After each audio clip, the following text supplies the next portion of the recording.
Hola chicos, ¿cómo están? Buenas noches. ¿Me escuchan?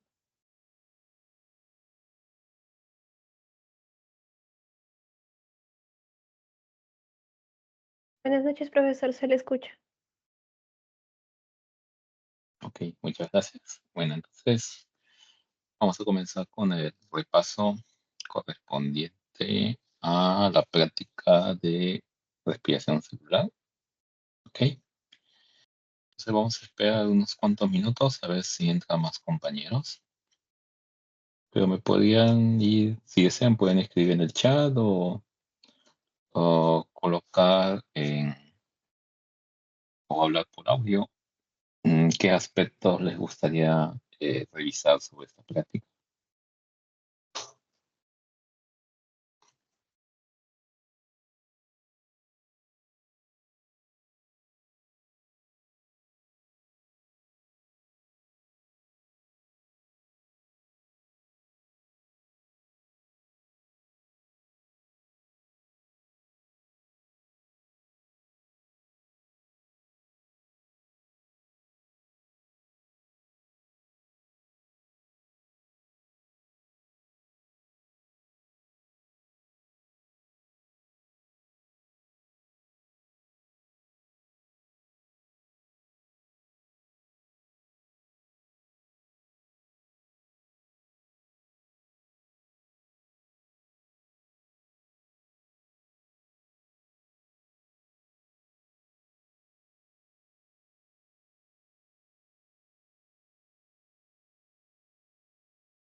Ok, chicos, vamos a comenzar.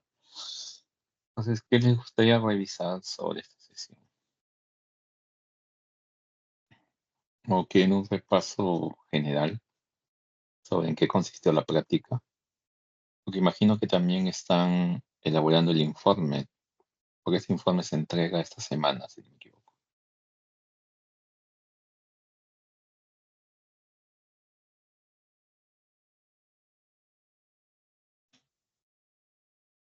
Ok, ¿ve mi pantalla?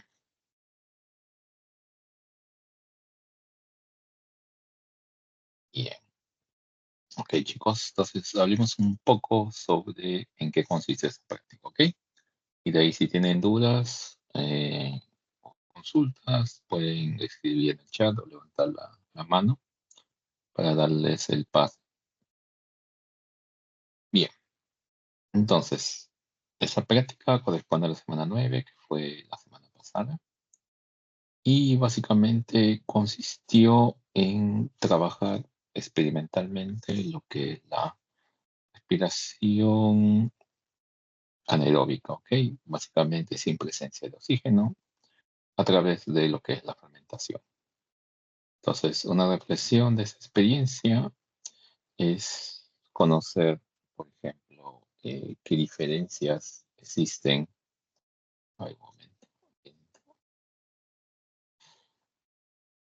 Ok. Conocer las diferencias, por ejemplo, entre la respiración aeróbica y la fermentación. ¿Cuál sería la principal diferencia que existe? A ver, chicos, si recuerdan. El lugar.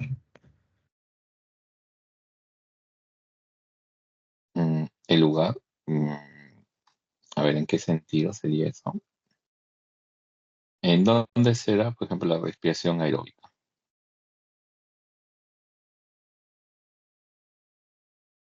En las mitocondrias. Ujú. ¿Y la fermentación en dónde se da lugar? Citosolo, citoplasma. Ujú, exacto. ¿Qué otra diferencia existen entre esas dos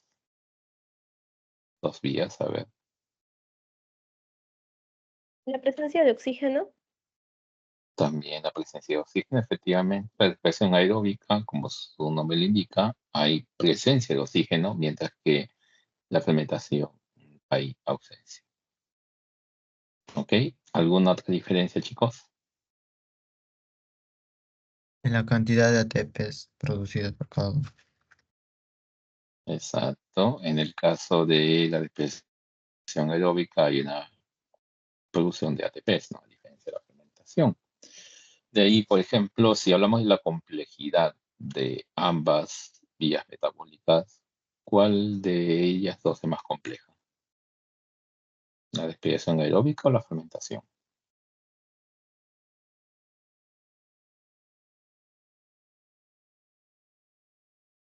En el sentido de etapas.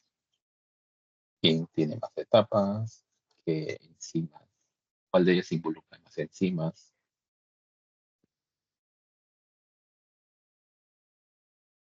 Fermentación aeróbica. La respiración aeróbica es más compleja en ese sentido. ¿Ok?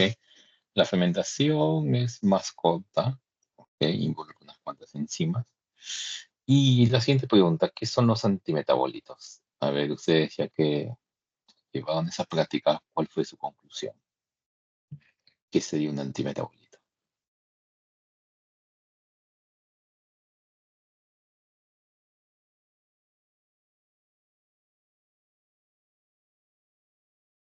Son aquellos compuestos que inhiben estas reacciones. Claro, son compuestos que van a inhibir una determinada o una etapa de una determinada vía metabólica, por ejemplo.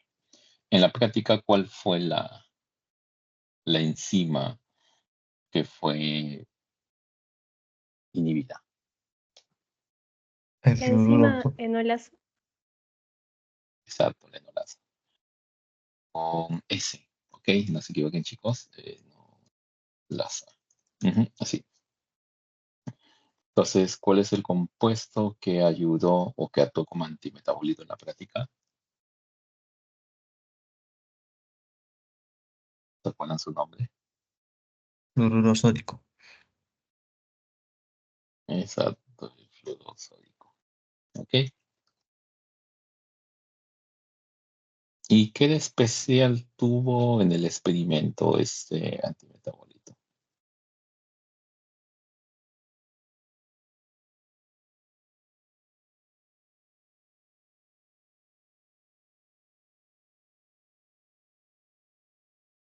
Redució la cantidad emitida por CO2. Claro, esa es la forma en que ustedes lo evidenciaron, ¿no? En el experimento. Pero, o sea, no se olviden que, o sea, lo que se probó fueron diferentes concentraciones, ¿ok? Y ver cómo esas concentraciones, en, ah, en qué medida podían inhibir la fermentación, ¿ok? Pero básicamente eso sería, ¿no? La definición de los antimetabolitos. Y bueno, y eso conlleva a la siguiente pregunta, ¿no? O sea, ¿por qué utilizamos pasta dental para el aseo bucal? ¿Qué contiene la pasta dental? Flúor. El flúor. Entonces, básicamente, el flúor, que también, o sea, actúa como antimetabolito, básicamente lo que va a realizar es evitar, ¿no? Que las bacterias continúen proliferando, ¿ok? ¿Por qué? Porque básicamente van a bloquear la producción de ciertos metabolitos y la van a inhibir. ¿Ok? Entonces, lo importante de esta sesión y lo que tiene que quedar bien claro, especialmente su informe. ¿Ya entraron su informe o no, chicos, de esta práctica? En mi caso, aún no lo entrego. Ok. ¿Y cómo están con sus notas de informes?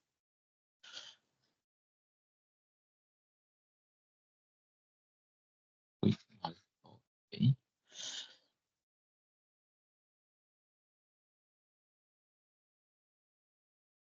Ok. Por ejemplo, más o menos. Ah, ok, de informes. Ok, podemos dar tips de informes. Porque esta práctica es fácil, la verdad. Ok. Entonces, Eh, lo que tiene que quedar claro, chicos, y es el objetivo de esta sesión de laboratorio que ustedes llevaron la semana pasada, es que puedan distinguir lo que es la respiración anaeróbica de la aeróbica. ¿Ok? Porque básicamente lo que vamos a realizar es la fermentación y la vamos a cuantificar. ¿Ok? De ahí tienen que identificar cuáles son los facilitadores de la respiración celular. Y cuando hablamos de facilitadores, serían los diferentes sustratos. ¿Ok? Que en ese caso van a ser diferentes tipos de carbohidratos. Pueden tener monosacáridos, pueden tener disacáridos, pueden tener polisacáridos. Y luego, el tercer objetivo de esta sesión es que ustedes comprendan la acción del antimetabolito en el proceso de respiración celular. ¿Ok? Porque básicamente este antimetabolito que vamos a usar, el fluoruro sódico de sodio, lo que va a realizar es a inhibir a la enzima enolasa y bloquea la glucólisis. Si hay un bloqueo de la glucólisis, no va a haber producción de piruvato y eso va a generar que la fermentación se dé en menor grado. ¿Ok? Se va a evidenciar mediante una menor producción de CO2, que es lo que nosotros vamos a cuantificar o medir a través del respirómetro artesanal. Y luego el cuarto objetivo de este experimento que vamos a realizar es que tienen que identificar cuál es el tipo de sustrato que permite una mejor respiración celular. Según sus resultados que han obtenido y con su informe que ya debe estar ya casi terminado, ¿cuál fue su conclusión? ¿Cuál fue el mejor sustrato?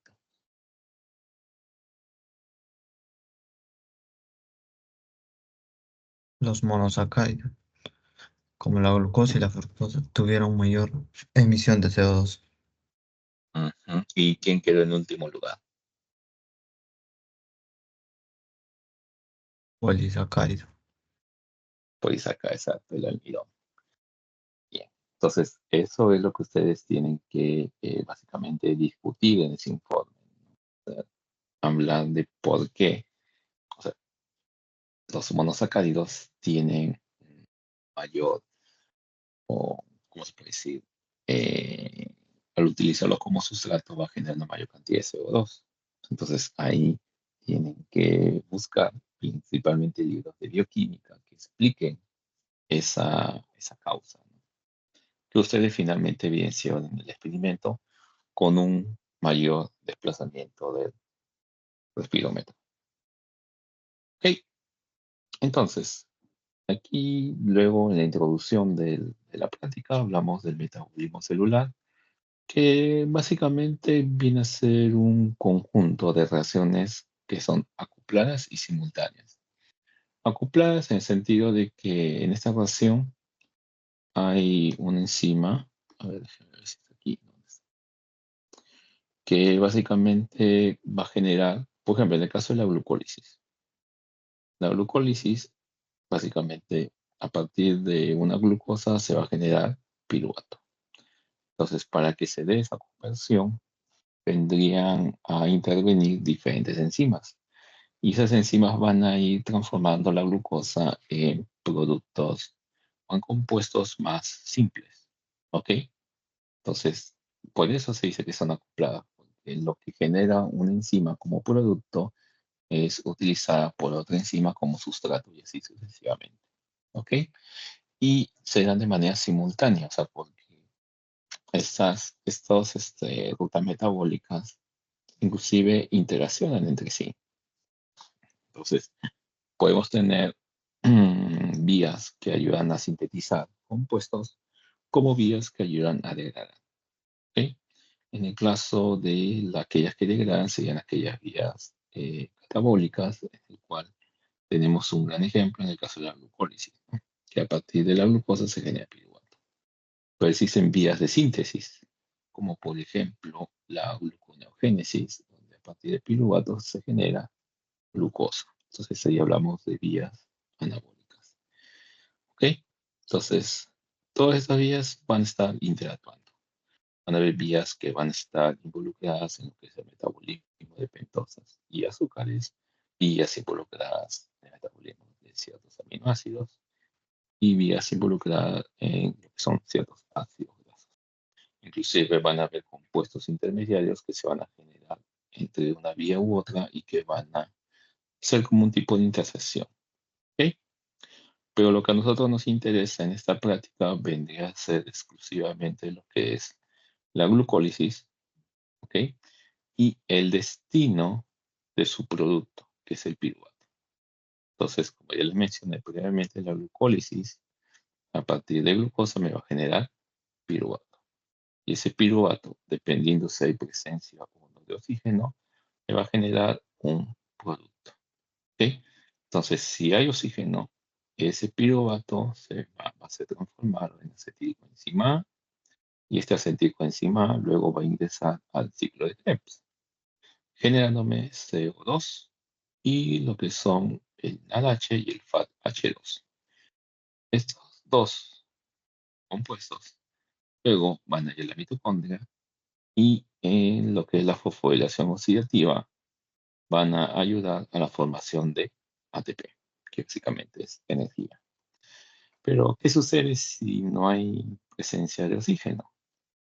Entonces, la opción que queda es las vías fermentativas, que dependiendo del producto que se genere, ya sea lactato o etanol, va a tener un grupo específico de enzimas que van a participar. ¿Ok? En el caso de la práctica, el antimetabolito que se está usando, el NAF o el fluoruro de sodio, va a estar inhibiendo la glucólisis. ¿Ok? Básicamente la enolasa. ¿Por qué? Porque la enolasa es una enzima que participa en la glucólisis y para que funcione necesita de magnesio. ¿Ok? O sea, el magnesio vendría a ser un cofactor de la enolasa.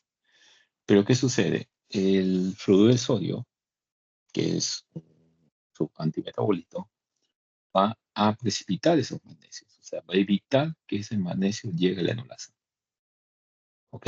Entonces, si no hay magnesio junto con la enolasa, entonces no va a ser activa. Si no hay actividad de la enolasa, entonces esta glucólisis se va a inactivar. ¿Ok? O se va a volver menos eficiente. Eso que conlleva que haya una menor producción de piruvato y esa poca cantidad de piruvato es lo que va a ir a la fermentación. Entonces, ¿cuál va a ser la principal evidencia de que la fermentación no se dé en su máxima capacidad?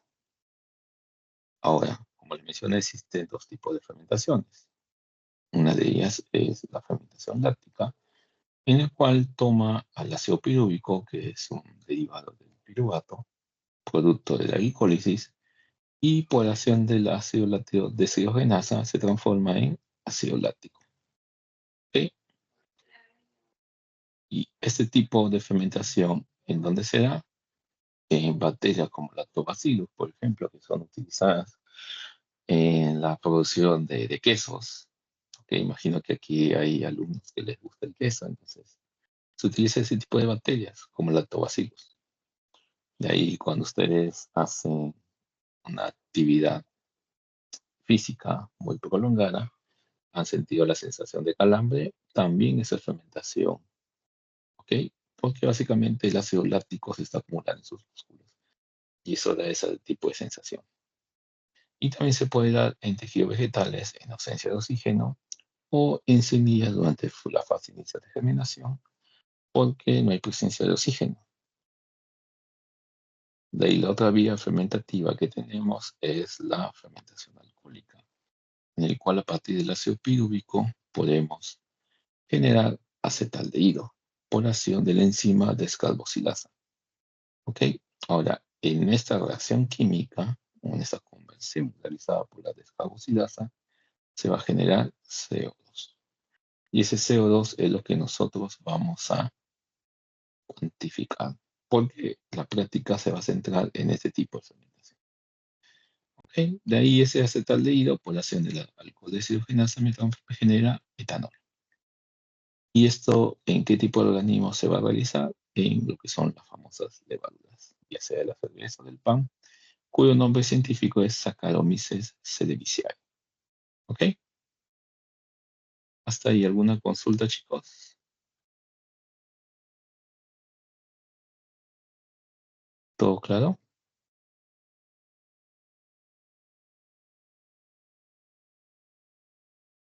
Ok.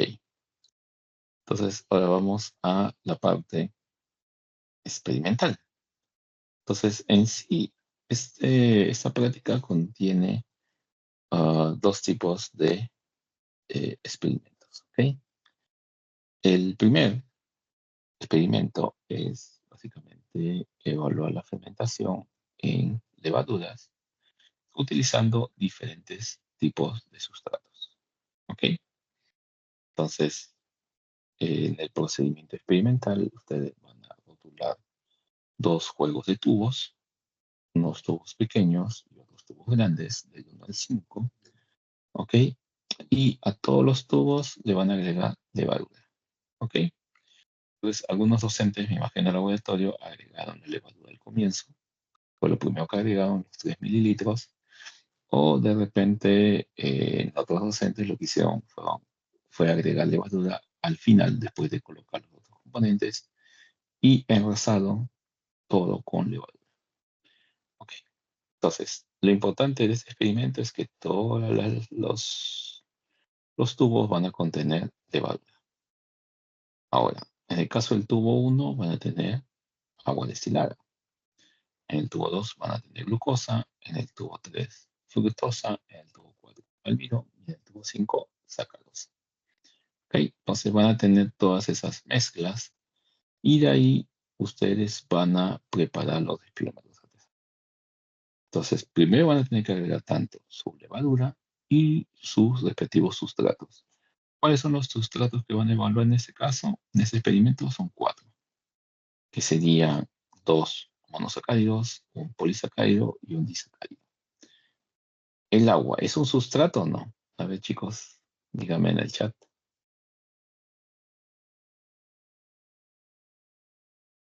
El agua destilada en el tubo 1. No.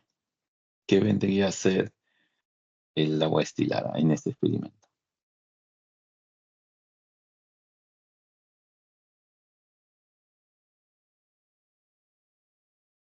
Exacto, un control negativo. Y eso lo tienen que discutir en su informe. ¿Ok? La importancia de controles en este tipo de experimentos. Inclusive eso lo deberían de mencionar en sus conclusiones. O sea, qué tan importante ha sido ese control. Porque, por ejemplo, en algunos grupos, o sea, ¿cuál es aquí la idea? A ver, sin saltearnos.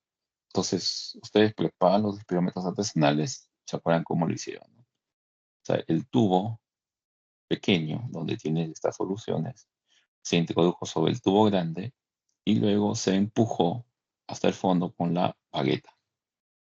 Y ahí sosteniendo a la bagueta y empujando el tubo pequeño, se realizó una inversión con los brazos que permitió tener o presionar el tubo pequeño dentro del fondo del tubo grande. ¿Ok? Eso es el respirómetro artesanal. Entonces, de ahí ustedes lo que tienen que hacer es básicamente medir dónde está el nivel de líquido hasta la base del tubo pequeño. Ese va a ser su longitud inicial de cada uno de los 5 tubos y de ahí van a incubar a 37 grados centígrados por 40 minutos en lo que es una placa Petri que va a estar debajo de sus tubos. Ok, de ahí Después de ese tiempo, en algunos casos ha sido 20 minutos, otro ha sido 10 minutos, de ahí van a observar. ¿Y qué va a suceder? Que en donde ha habido sustratos de carbohidratos, ha habido fermentación en diferente grado. Y eso se va a evidenciar como un desplazamiento del tubo pequeño, como se observa aquí. ¿Ok? Entonces, de ahí, por ejemplo, en ese tubo 2 hubo un desplazamiento de aquí hasta aquí. Entonces, eso ustedes van a tener que medirlo. Y le van a restar la distancia que midieron antes de colocarlo al baño María. De ese punto a ese punto era su longitud inicial y esta es su longitud final. Entonces van a hacer una diferencia de esto versus esto. Y esa distancia en milímetros es lo que tiene que ir en su tabla, que va a ir en sus resultados. Y esa cantidad de milímetros vendría a significar la cantidad de CO2 que se produjo. ¿Ok? Porque este desplazamiento que se va a dar en el respirómetro artesanal es consecuencia del CO2 que se está produciendo, consecuencia de la fermentación. Y eso va a originar un aumento de ese gas y por consiguiente el tubo pequeño se va a desplazar. ¿Ok? Entonces, lo importante aquí es que este tubo 1 está sirviendo como control negativo. Ahora, ¿qué sucedería si... ahora, mi pregunta sería, ¿debería haber aquí un desplazamiento del respirómetro artesanal o no en el tubo 1?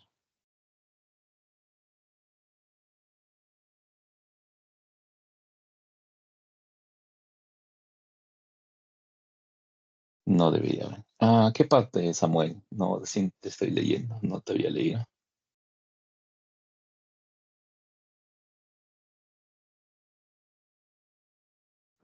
Este, ¿Se me escucha, profesor? Sí, sí, se te escucha. Dime. Es que había tenido un poco de problemas con mi conexión, pero había una parte que usted dijo que la última que va en discusión. Bueno, había mencionado Sobre el control, los controles. algo de controles. Claro, la importancia del control. ¿Por qué? ¿Qué sucede, chicos?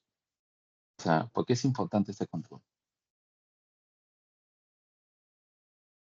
O sea, el control debería, o sea, ustedes van a evaluar este control, ¿no? Ese es su tubo 1. Lo que se espera es que en estos donde hay sustratos o diferentes tipos de carbohidratos, exista un desplazamiento, ya sea pronunciado o muy leve, del tubo pequeño dentro del respirómetro. Mi pregunta es, ¿el tubo 1 que contiene agua debería desplazarse o no? ¿Debería haber una producción de CO2?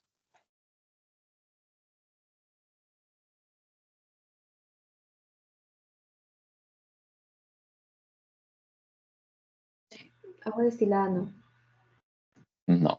Ok. ¿Por qué? porque si bien, bueno, la glucólisis o el proceso de respiración celular en general se da con el rompimiento de lo que son las glucosas o carbohidratos.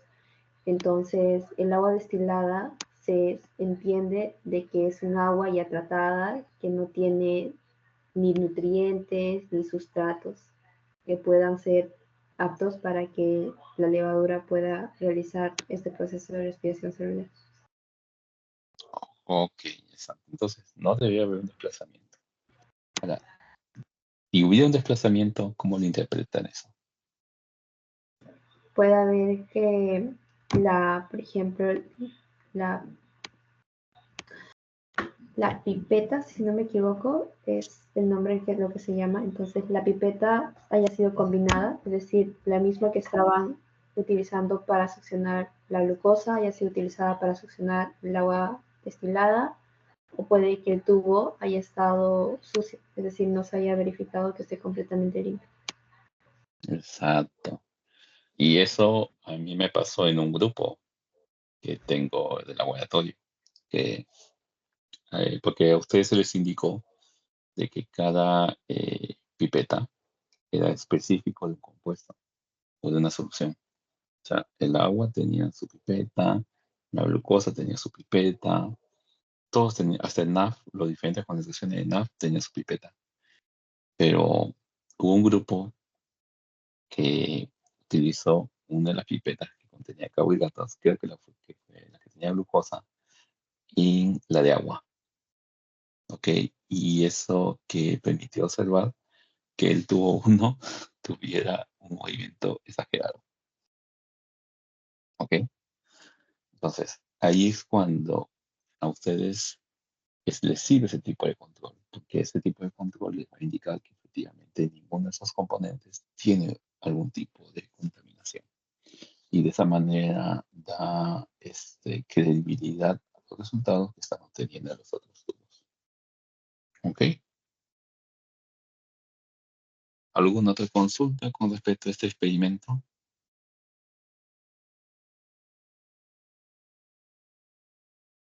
¿Todo claro? Profesor, Sí, dime. una consulta. En teoría, entre la glucosa y la fructosa, ¿en cuál debería haber mayor desplazamiento?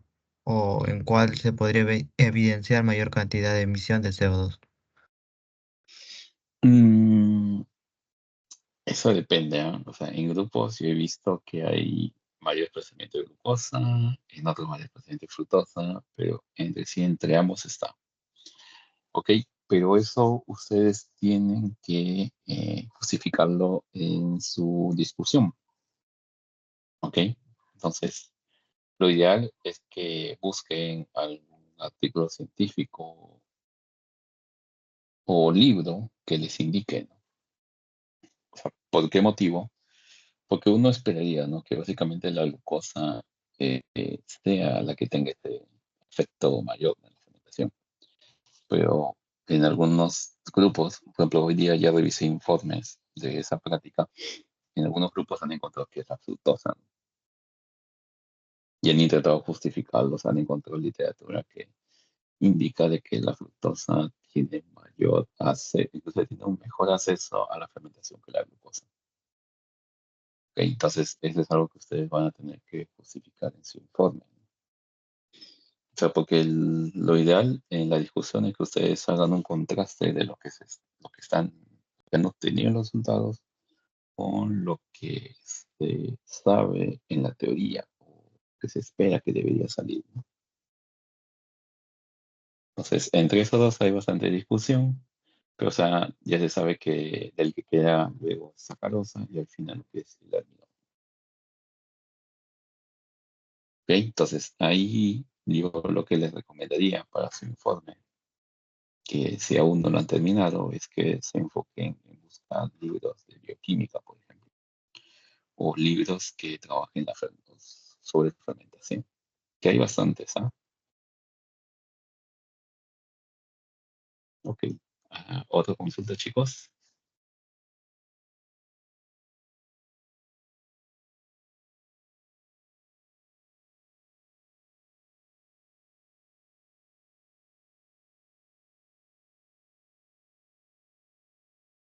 ¿Todo claro con ese experimento? ¿No tienen otra duda? ¿Cómo han enfocado su discusión? A ver, cuéntenme de su informe.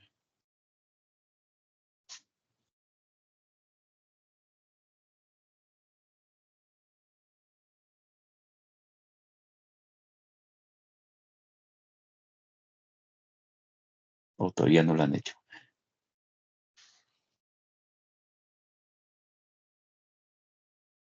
¿O está en proceso?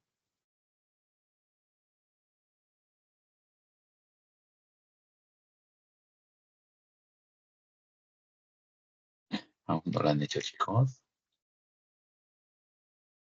Uy. ¿Y qué día tienen práctica?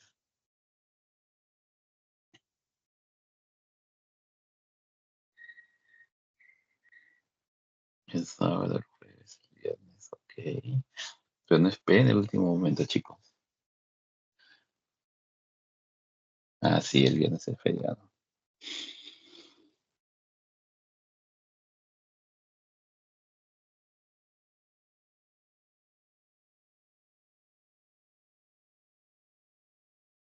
Ok.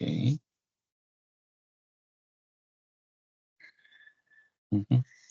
En sí es un informe fácil, pero o sea, tienen que saber cómo enfocar más que nada la discusión y cómo presentar los resultados, ¿no? Eso es algo que, bueno, en la mayoría de grupos que tengo ya los chicos ya han podido corregir, pero lo que yo veo bastante es que aún hay problemas en la discusión y en las conclusiones más que nada, ¿no?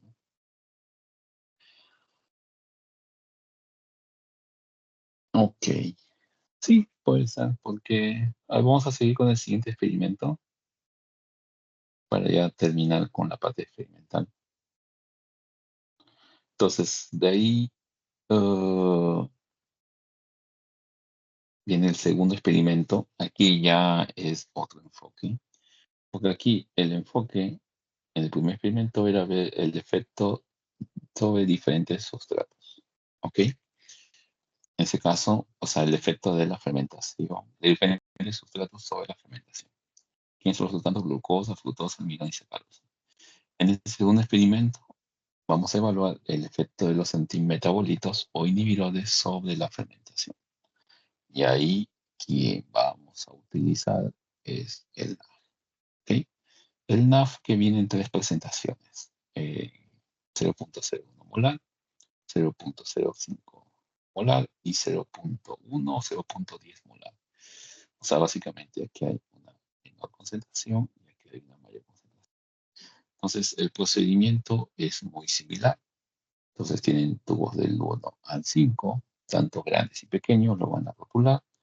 A todo les agregan la levadura y de ahí agregan el sustrato, que sería la glucosa. O sea, en este experimento solamente vamos a usar un sustrato. Es diferente que en este de aquí, que hay cuatro diferentes. Aquí vamos a utilizar solamente uno, la glucosa. Entonces, en el tubo 1 va a ser nuestro control negativo, porque va a contener agua. En el tubo 2 tendría un control positivo, porque contiene levadura y glucosa. Y el tubo 3, 4 y 5 en sí es el experimento que vamos a evaluar, que contiene levadura, glucosa y una determinada concentración de NAF. ¿Ok? Entonces ahí ustedes después que colocan todas estas soluciones, generan el respirómetro artesanal, incuban a 37 grados por 40 minutos. Entonces, igual que en el primer experimento, miren de aquí, desde el nivel de líquido hasta la base del tubo pequeño. Y después de los 40 minutos, miren todo lo que migra, desde la parte líquida hasta la base del tubo pequeño. Entonces, esa diferencia vendría a ser la cantidad de CO2 que se ha producido. ¿Ok? Entonces, aquí el resultado esperado es que, como este tiene menor concentración de NAF, entonces aquí hay un mayor desplazamiento de CO2, o mejor dicho, una mayor producción de CO2 que se evidencia como un mayor desplazamiento del tubo pequeño. Aquí es una concentración moderada, entonces ya el desplazamiento va a ser menor que ese tubo. Y en este donde hay mayor concentración, el desplazamiento va a ser mucho menor. ¿Ok? Entonces, ¿qué estamos viendo aquí? Que básicamente ustedes están viendo de que hay una relación inversamente proporcional. O sea, conforme aumenta la concentración de antimetabolito, la cantidad de CO2 que se produce es mayor o menor.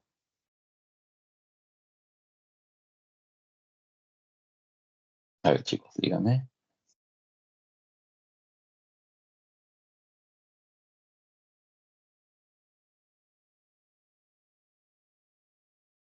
Menor, efectivamente.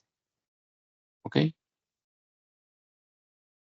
Ahora, de ahí también, igual que en el primer experimento, hay aquí hay dos controles, un control negativo y un control positivo. Este control positivo, ¿por qué va a ser importante en este experimento?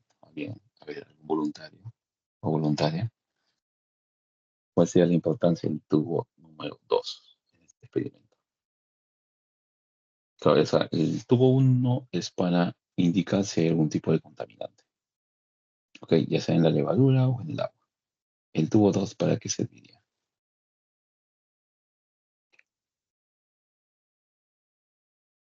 Control positivo. Ok. ¿Y qué nos indicaría?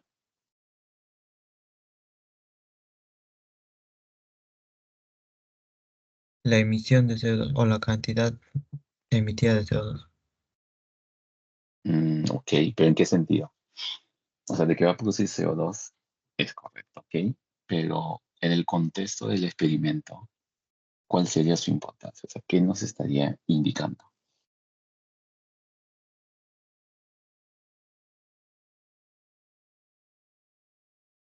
Porque ese es otro detalle que tienen que discutir en su informe. ¿Cuál sería la importancia de este tubito 2?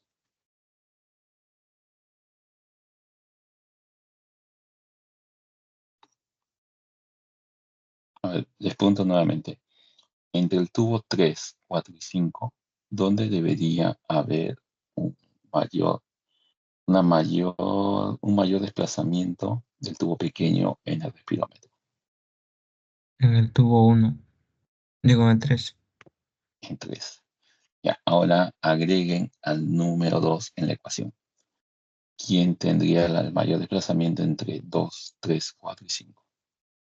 el 2, ¿Por qué? que no se utilizó ningún antimetabolito o inhibidor. Exacto. Y porque es un control positivo. O sea, como control positivo nos va a indicar la cantidad normal de CO2 que se va a producir en presencia de glucosa. ¿Ok? ¿Se entiende o no se entiende? Entonces, de ahí, en los tubos 3, 4 y 5, ellos debían tener una cantidad mayor o menor que el tubo 2. Menor. Menor, exacto. Entonces, ¿qué pasaría si ellos tuvieran una cantidad mayor de desplazamiento que el tubo 2?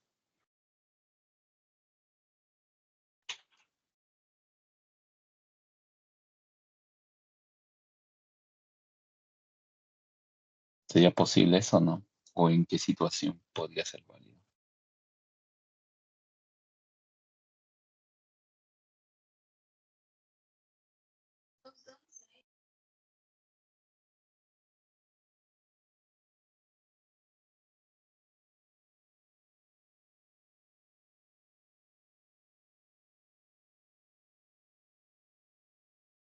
Claro que las concentraciones de NAF, por ejemplo, podrían estar equivocadas, ¿ok?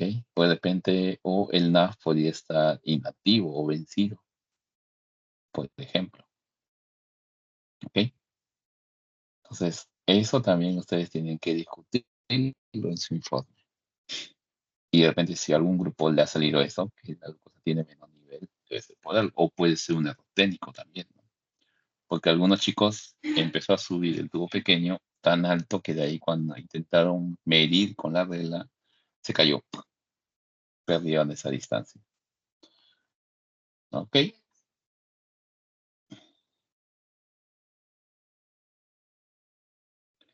Entonces, y esa sería la práctica, bueno, aquí en comparativo entre los experimentos. Entonces, no se olviden que en el experimento 1 van a evaluar el efecto de los diferentes sustratos, que sea glucosa, fructosa, almidón o sacarosa.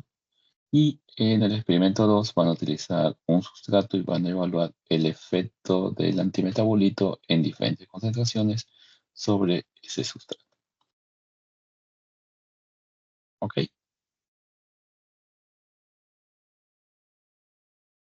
¿Alguna consulta, chicos?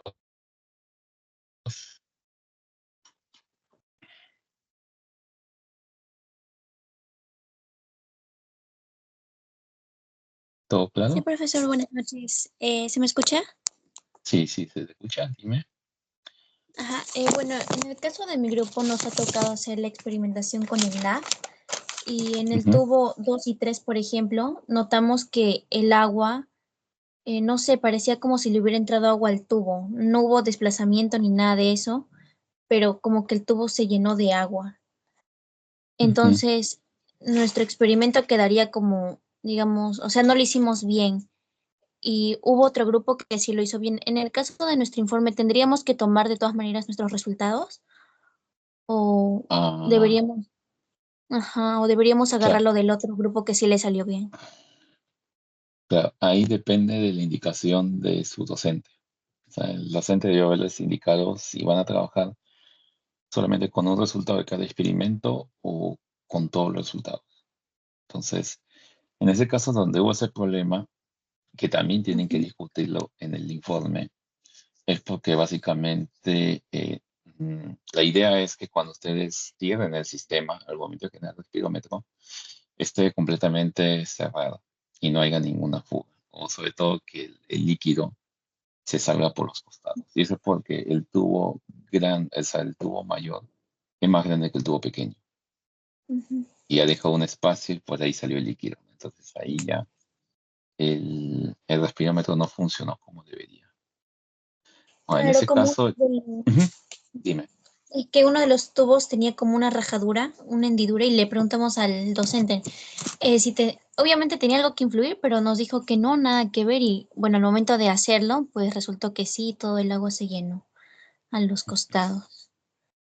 Claro, en ese caso podrían discutir eso en su informe, ¿no? O sea, porque qué cuidados tienen que tener al momento de generar la experimento artesanal.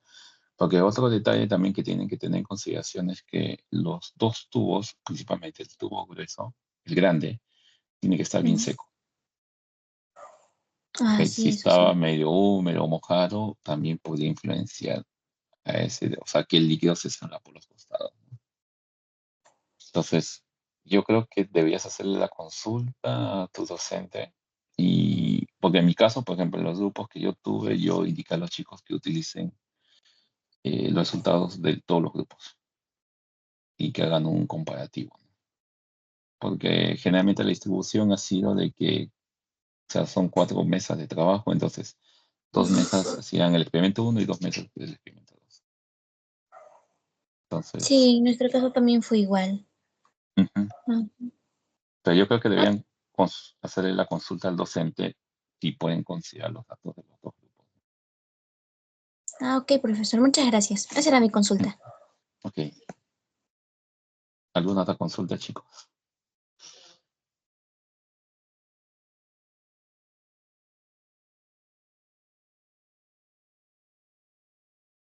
A ver, ¿alguna consulta? ¿No? ¿Todo claro? Entonces, listos para hacer su informe. Pues en el caso de los informes, bueno, eso también depende de cada docente. Pero, o sea, lo que siempre tienen que tener presente es la rúbrica. O sea, porque la rúbrica es la referencia sobre el cual va su trabajo va a ser corregido, ¿no? Entonces, en este caso de este informe, o sea, por ejemplo, desde el marco teórico, ustedes tienen que considerar básicamente conceptos o definiciones relacionados con el experimento, que en este caso sería la fermentación, ¿no? Entonces ahí tienen que colocar definición de la fermentación, inclusive tienen que hablar de los antimetabolitos, si encuentran información del NAF, también hablan sobre el NAF, y eso siempre tienen que ustedes tomar referencias de la literatura, ¿no? Que es lo más importante de la parte teórica. De ahí los objetivos, ahí también el día de hoy me han reclamado algunos grupos con respecto a eso, porque me indican que en la guía solamente hay un objetivo, ¿no? Entonces, los objetivos que están en la guía, déjame checar la guía. Bueno, no hay ni objetivo. A ver, déjame checar, ¿no? Ah, y competencia, claro, ese es el objetivo, ¿no? Es comprender los procesos de expresión celular, pero si ustedes pueden, si identifican otro tipo de objetivo, lo pueden colocar en su informe. Por ese lado no hay problema. Ok, de ahí, bueno, ya saben, la metodología tienen que escribirlo en tiempo pasado porque es algo que ya realizaron. Eso es algo que yo les aconsejo a los chicos de mi grupo, es que cuando hagan la metodología, o sea, coloquen metodología y de ahí coloquen básicamente el nombre del experimento y el experimento que han realizado, ¿no?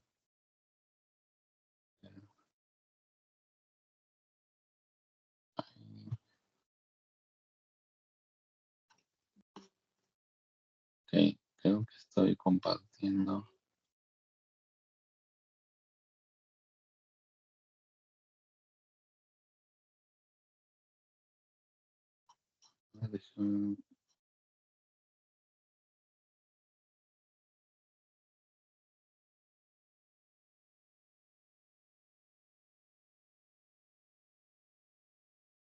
A ver, creo que aquí.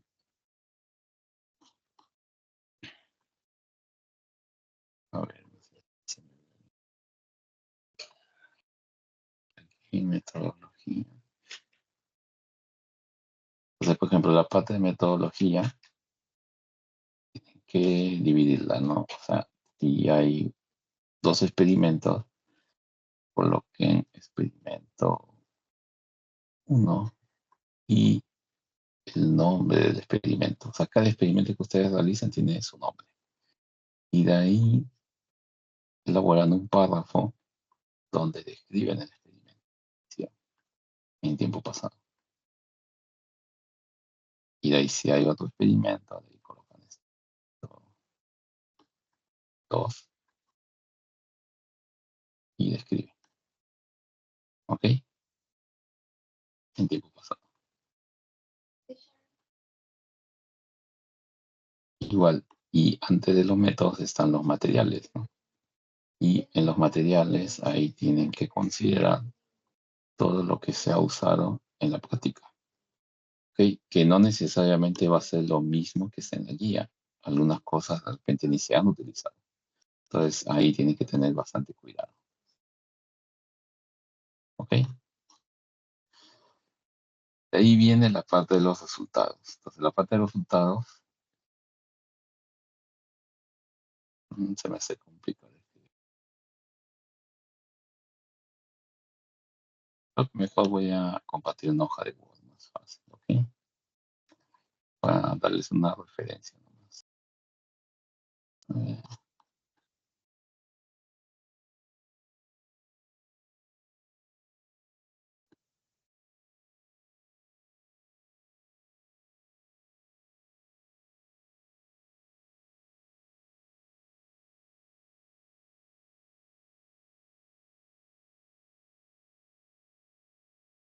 Ok, ve mi pantalla.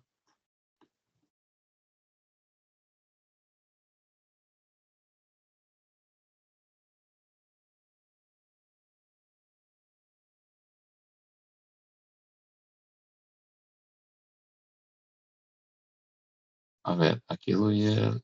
A ver, Francesca, con respecto a la cantidad de materiales se considera por grupo, todo eso, ¿no?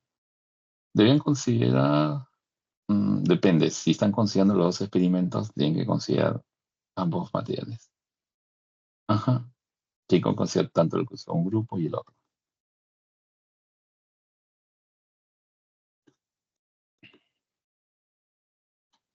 Ok, estoy aquí es más fácil. Entonces, como le dije, la parte de materiales y métodos, entonces ahí tienen que colocar, por ejemplo,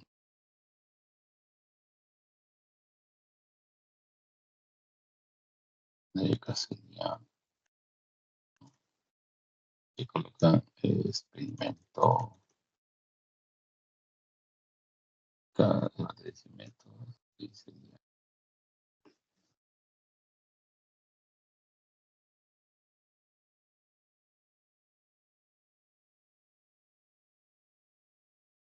materiales, y ahí los materiales que han usado, ¿no?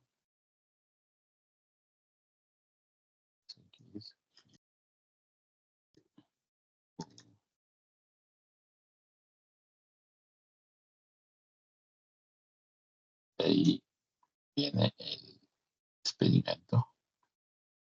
Entonces aquí le pusieron 1.0, aquí le colocan 2.0,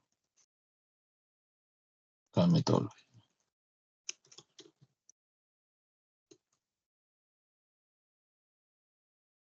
Y de ahí sería 2.1. Y ahí sería experimento 1.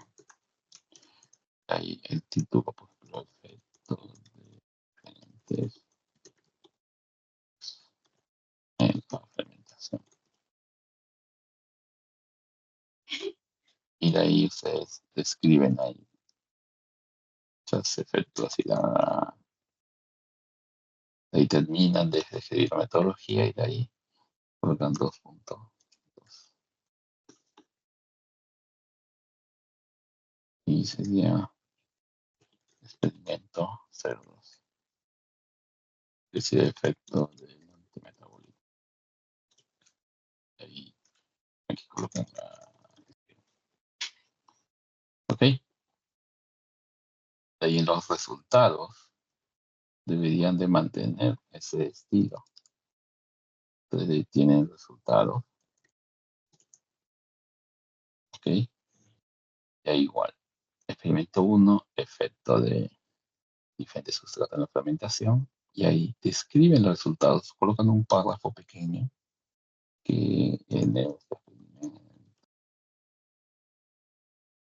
que vieron. ¿Ok? Y de ahí colocan su tabla.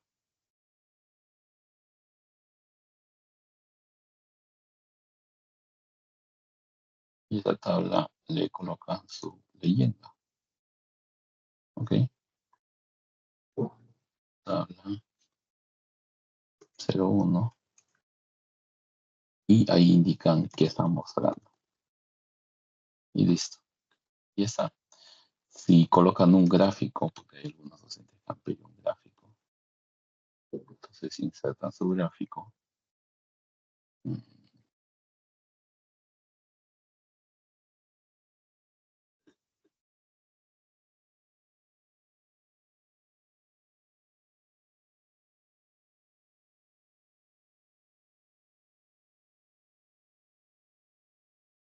Por ejemplo, hacen un gráfico en Excel y eso lo colocan.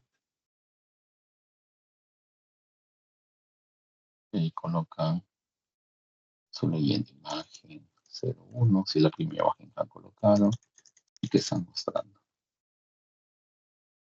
Eso lo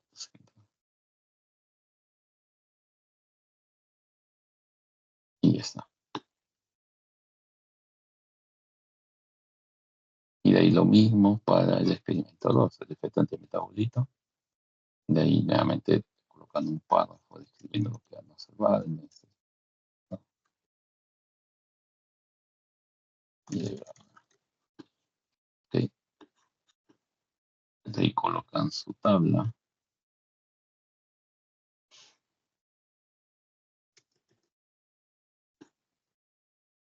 Su tabla 02 y su imagen 02. Su leyenda y aquí colocan las informaciones que está básicamente en la guía, ¿no? La tabla que tienen colocada, su longitud inicial, longitud final, longitud resultante y qué es cada tubo, ¿no? Todo eso tiene que estar en la tabla. Listo. Y de ahí, de esa manera, si lo hacen correctamente, no hay ningún problema. Y de ahí básicamente sería la parte de la discusión.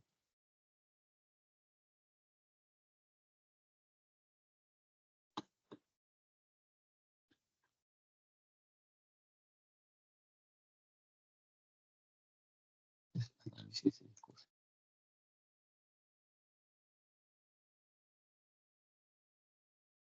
Entonces, ahí ya no es necesario que coloquen qué experimento es, simplemente en el primer párrafo hacen su discusión. En uno o dos párrafos referentes al experimento 1 y en el otro párrafo su discusión. Entonces, aquí lo importante es que hagan un contraste entre lo que ustedes han obtenido, que es lo observado, con lo esperado. Y ese esperado ustedes es la información que van a encontrar en la literatura. Por ejemplo, en este primer experimento, la idea es que ustedes justifiquen, si es que les ha salido, por qué la glucosa y la fructosa producen mayor cantidad de CO2. Entonces, eso ustedes tienen que poner en literatura, encontrar alguna fuente que indique por qué sucede eso con ese tipo de carbohidratos. Si ustedes ya me lo han dicho, es porque son sacáridos, pero es necesario que ustedes justifiquen eso con una referencia. Igual pueden indicar ahí en el caso de, por ejemplo, como su compañía mencionó, no hubo una migración del tubo pequeño porque el espirómetro falló. Pues también ahí tienen que colocar por qué ocurrió eso y cómo podrían evitarlo. En el caso del experimento de antimetabolitos, ahí tienen que hablar sobre todo, o sea, cuál es la relación de que si aumenta la concentración del antimetabolito, disminuye la cantidad de CO2. ¿Ok? Y listo. O sea, es algo no tan complicado. ¿Sí? O sea, lo complicado es buscar la información y hacer el contraste.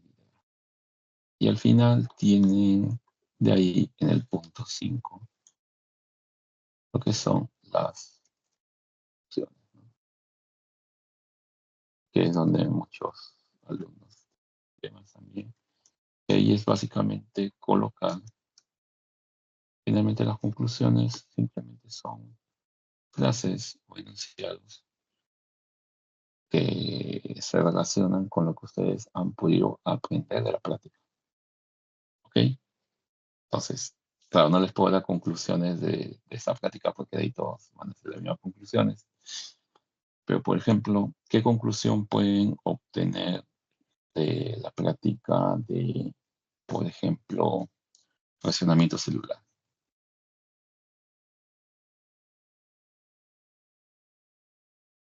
A ver,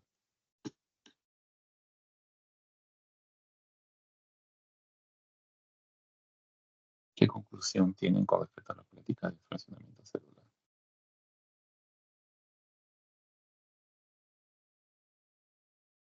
¿Hay algún voluntario?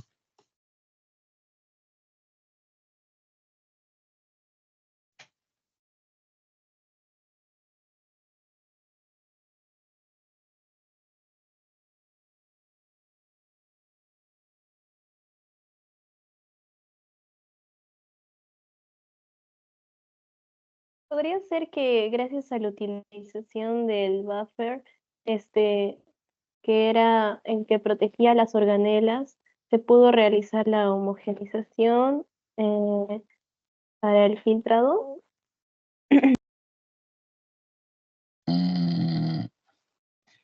A ver, el uso del buffer ayudó a qué cosa? A preservar las organelas. Mm, ya, pero no te olvides que el buffer también fue utilizado al resuspender en las láminas. Entonces, ahí, ¿cómo mejorarías esa conclusión?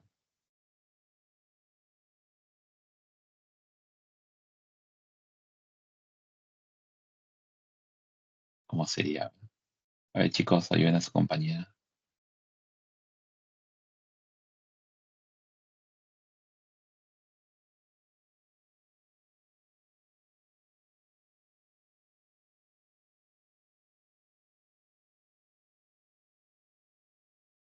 ¿Nadie?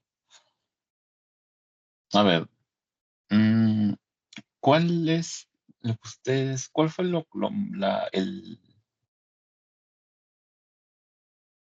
cuál fue se puede decir,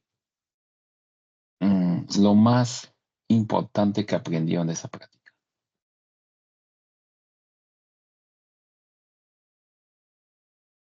de fraccionamiento?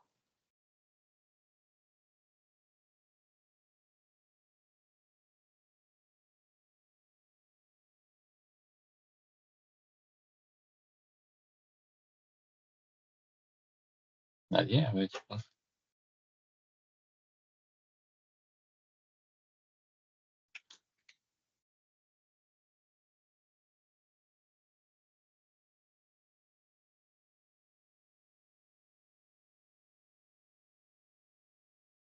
Chicos, nadie.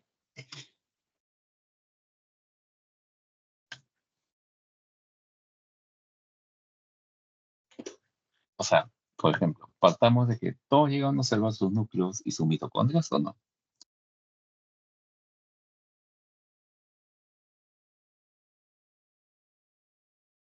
Ok.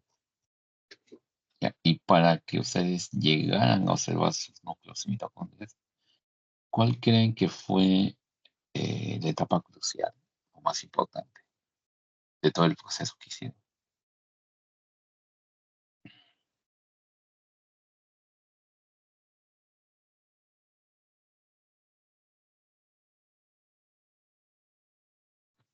Es centrifugal diferencial.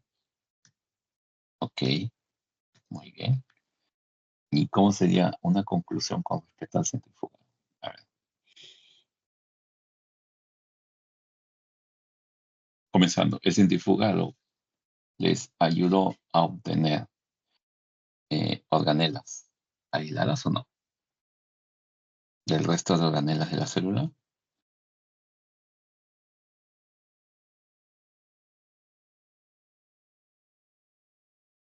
O sea, si observamos su núcleo, si observamos su mitocondria, sí. Entonces, una conclusión con respecto a eso sería que para una correcta, un correcto aislamiento de organelas, el fraccionamiento celular depende de una correcta manipulación de las centrifugaciones sucesivas, por ejemplo. ¿Ok? Por ejemplo, en el manejo de cuando ustedes transfieren un sobrenadante de un tubo a otro. Entonces, ahí también que es importante o que pueden concluir ahí, que el manejo adecuado de las micropipetas es algo muy importante y crucial, ¿no? Sobre todo para la manipulación de volúmenes pequeños.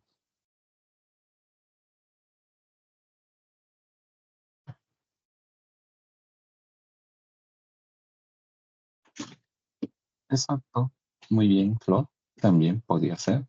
O mejor dicho, que, por ejemplo, en este tipo de metodología, para poder aislar componentes celulares más pequeños, tenemos que utilizar cada vez velocidades y tiempos mayores.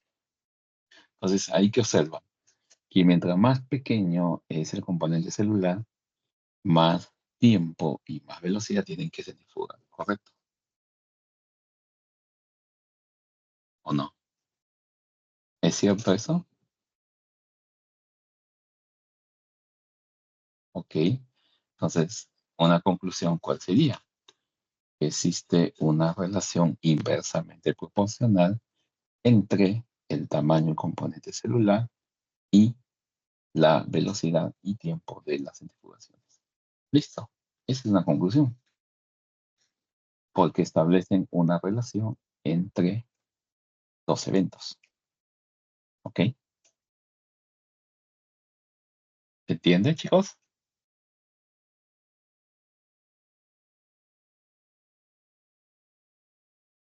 Ahora, ¿eso cómo lo pueden extrapolar para esta práctica de respiración celular?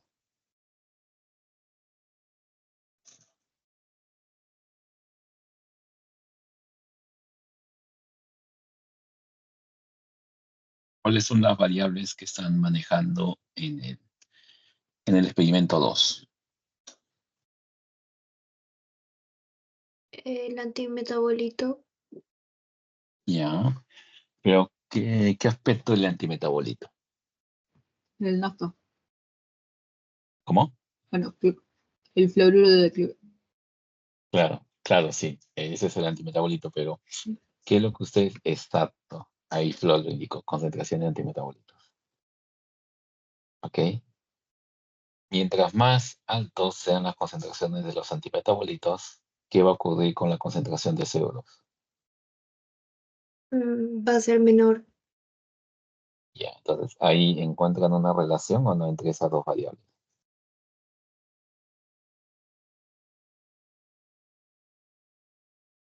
O sea, es muy similar a lo que les he Es indicado. inversa. Exacto.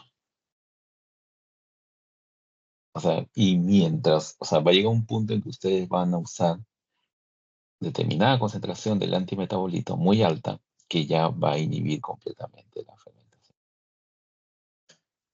¿Ok? Entonces, no sé si se dan cuenta más o menos por dónde van las conclusiones. Por ejemplo, otra conclusión, por ejemplo, ¿qué nos permitió a nosotros monitorear que efectivamente se esté dando la fermentación?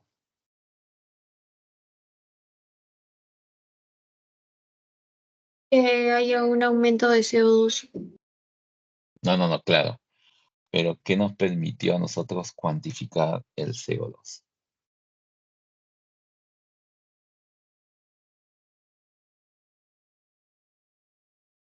La longitud que se tomó en los tubos. Claro. ¿Cómo se llama los tubos, uno dentro del otro? Un respirador artesanal, creo. Exacto, respirómetro artesanal. Entonces, ¿es necesario colocar una conclusión sobre el respirómetro artesanal o no?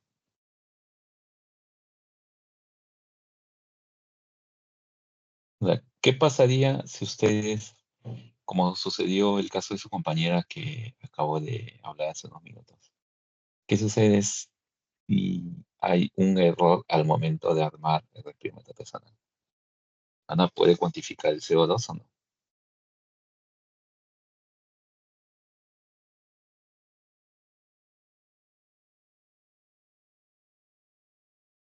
No. Entonces ya saben por dónde puede ir esa conclusión, ¿no? Entonces las conclusiones, chicos, esos son, o sea, detalles que ustedes observan y que ustedes tienen que evaluar, ¿ok? Entonces, porque muchos grupos cometen ese gran error, ¿no? De decir, conclusión, por ejemplo, una conclusión que he visto el día de hoy en los informes que he revisado, o sea, todo el mundo dice, ya hemos comprobado la diferencia entre respiración aeróbica y anaeróbica. Les pregunto, ¿eso es correcto o no? Dime, ¿quién levanta la manita? Flor. Buen día, profesor. Una conclusión podría ser la importancia de tener los dos tubos, los dos primeros tubos que es de control negativo y de control positivo.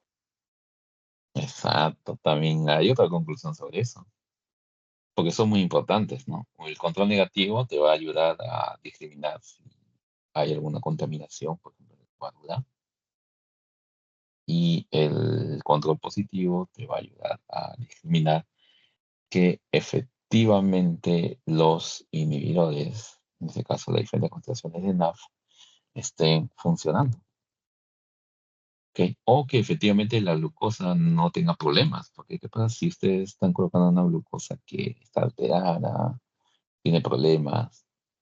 Entonces, los controles vienen a ser indicadores claves en el experimento. Los controles, mejor dicho, los controles vienen a ser indicadores claves en el experimento. Y eso también es otra conclusión.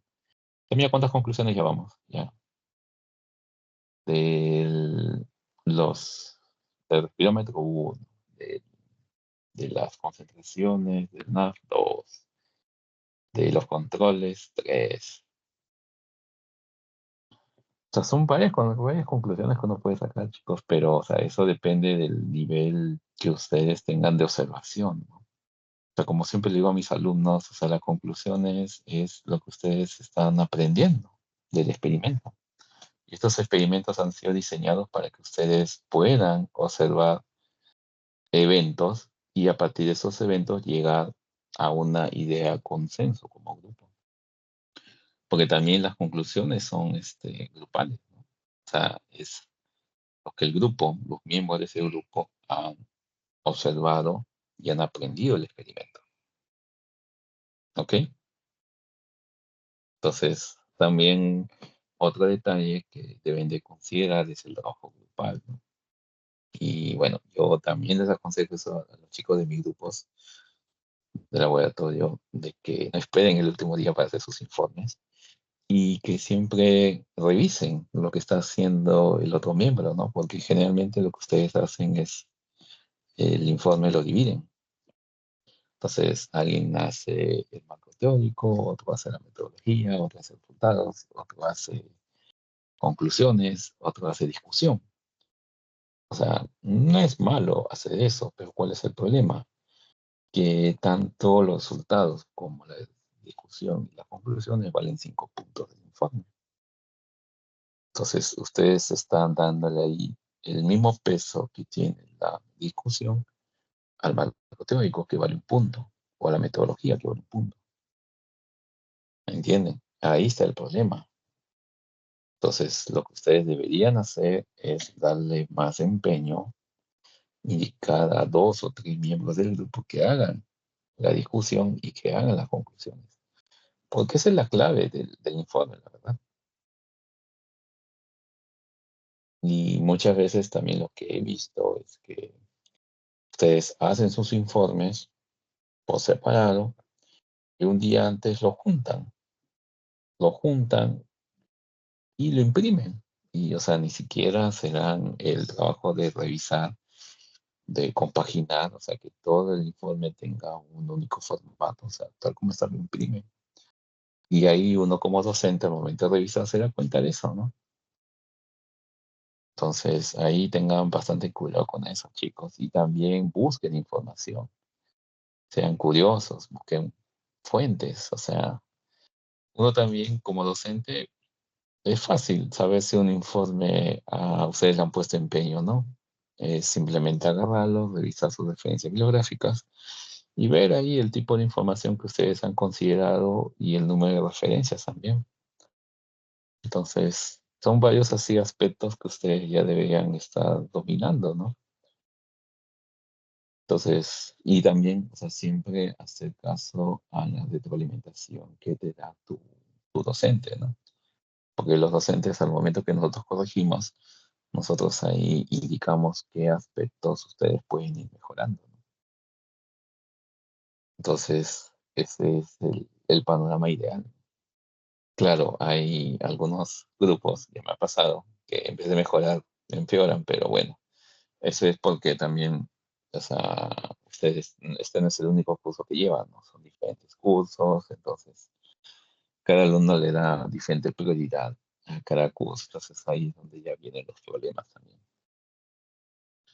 Pero organícense bien, chicos. Algunos me han dicho que presentan el jueves, el viernes, el sábado, entonces ya estamos lunes.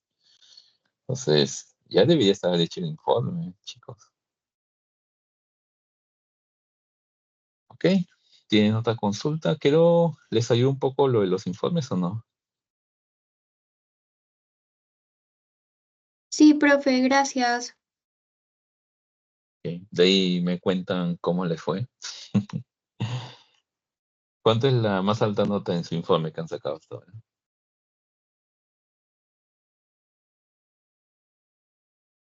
18, 16.5, 16.5. ¿Hay aquí algún chico de mi grupo?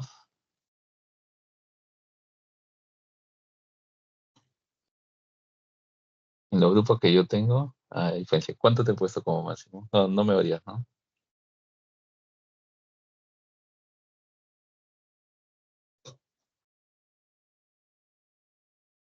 Muy tarde. Máxima nota con usted. Uy, 12 nomás. No, sí, a mí los alumnos creo que me tienen miedo. Dicen que corrijo muy bajo. Es cierto. Ya he puesto en el informe ¿cuál fue? El de organelas. No, el de estructura celular. He dicho eso antes. Ah, pero es que hoy era por la asesoría, chicos. Lo siento. En el de estructura celular puse 19.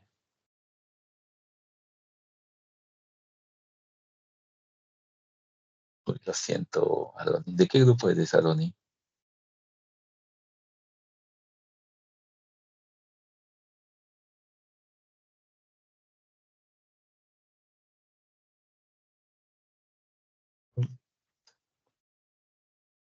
Bueno, más vale tarde que nunca, como dicen. No, hacer un informe fácil, chicos. Tienen que organizarse y hacer caso a las sugerencias de su docente. Tenga piedad, revisar. No, yo he tenido piedad, ¿ah? O sea, todos los grupos que he tenido han hecho buenos informes, con excepción de un grupo que, pucha, que no sé qué les pasaba a los chicos. Pero bueno. Todavía tienen el último informe para mejorar. Uy, esa fue a todos. ¿Qué grupo son?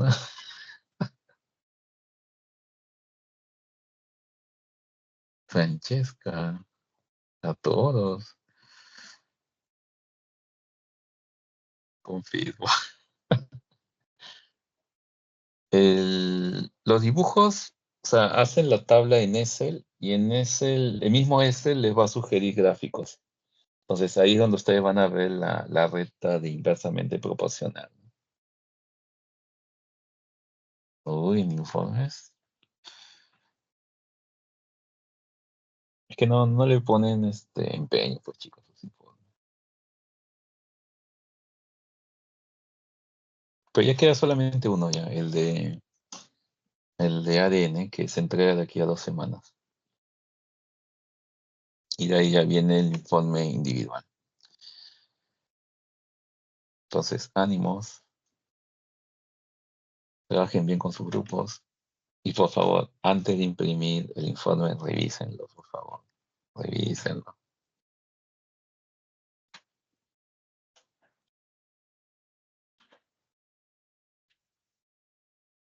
¿3 informes para la semana 12? No son 3 informes. O sea, son los resultados de de las 3 semanas que genera un informe solo, exacto.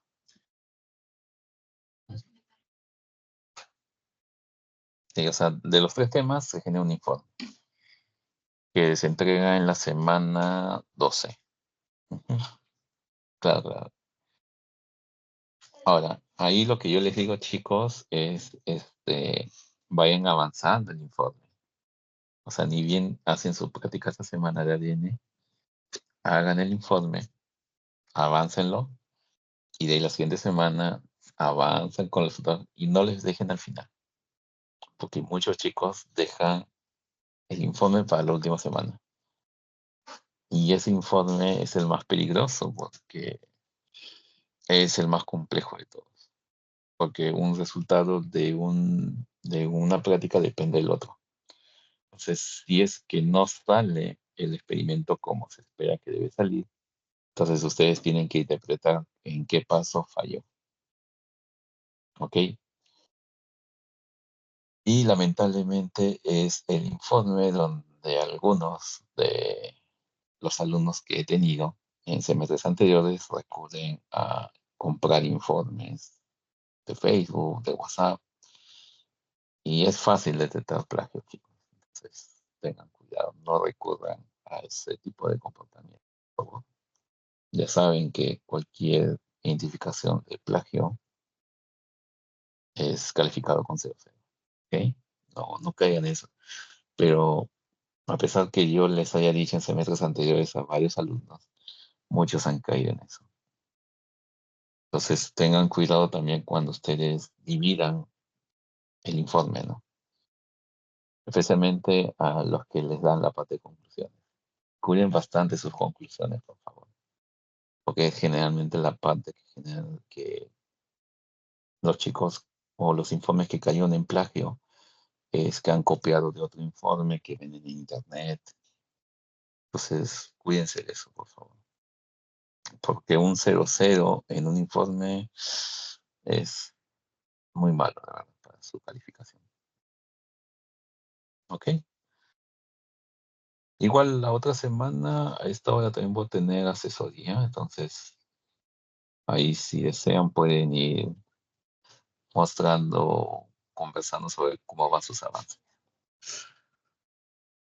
¿Ok?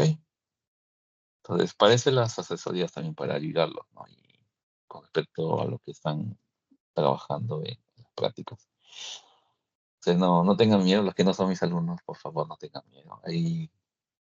Ahí los que están ahí comentando están exagerando.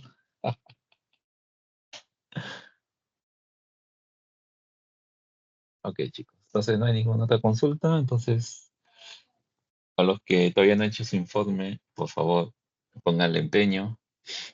Ok. Y de ahí me cuentan qué nota les pusieron. Ok. Entonces, si no hay ninguna otra consulta, eso sería todo por ahora. Es fácil sacar 20, ¿ah? Solamente no fallar, hacerlo bien. Yo hasta donde he puesto 20 y he puesto 19. Así. Siempre hay un pequeño error, pero no es imposible, chicos. Sí, chicos, ojalá les ayude y mejoren sus notas. Pero lo ideal es que estas asesorías hubieran comenzado desde la primera semana, ¿no? Pero bueno, más vale tarde que nunca. Entonces, no, chicos, hagan sus informes, háganlo de manera correcta, eh, considerando la rúbrica y no les va a ir mal. Y como siempre aconsejo a mis alumnos, o sea, no lo hagan, o sea, un informe, un trabajo, un examen, no lo hagan por la nota, chicos. Háganlo por aprender, háganlo por superarse cada día. Siempre intenten dar lo mejor de ustedes mismos en todas las cosas que hagan. No solo con respecto a la carrera, sino en sí, en todos los aspectos de la vida. Den lo mejor de ustedes. Si les va bien, felicitaciones, sigan avanzando. Si les va mal, de los errores aprenden, ¿no, chicos? Y eso es lo que nos ayuda a crecer como personas, ¿no? Y como profesional, que es lo que ustedes van a hacer en el futuro. ¿Ok, chicos? Entonces, cualquier cosa, cuenten conmigo. Soy el profesor Fran Guzmán. Yo los lunes enseño en Villa. Los jueves y viernes enseño en Campus Norte. Entonces, cualquier cosa, estamos en contacto. Buenas vibras. Confíen en ustedes mismos, en sus capacidades. Y no se desanimen. ¿Ok, chicos? Entonces, nos vemos. Cuídense. Y hasta la próxima semana. Un abrazo y descansen. Hasta luego. Hasta luego, profesor. Gracias.